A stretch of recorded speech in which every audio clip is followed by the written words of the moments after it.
இந்த பனிக்காலத்துக்கு நம்ம எல்லாருக்குமே கோல்டு அதிகமாக வரும். அதுக்கு ஒரு சூப்பரான ரசம் எப்படி செய்கிறதுன்னு பார்க்கலாம் வாங்க.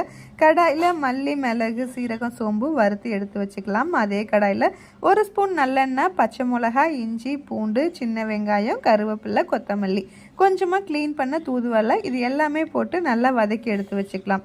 ரசத்துக்கு தேவையான புளி, மஞ்சத்தூள், கொஞ்சமாக உப்பு, 3 தக்காளி போட்டு கரைச்சி எடுத்து வச்சுக்கோங்க. நம்ம வறுத்த மசாலா இது எல்லாம் போட்டு கொஞ்சமாக தண்ணி ஊற்றி குறைன்னு அரைச்சி நம்ம எடுத்துக்குவோம்.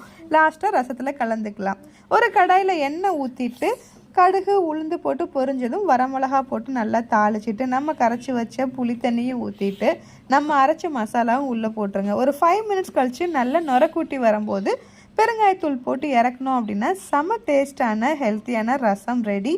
கண்டிப்பாக இந்த மாதிரி ரசம் ட்ரை பண்ணி பாருங்கள். கோல்டுக்கு சூப்பராக இருக்கும். உங்கள் ஃப்ரெண்ட்ஸ் கூட ஷேர் பண்ணிட்டு உங்களுக்கும் பிடிச்சா லைக் பண்ணுங்கள்.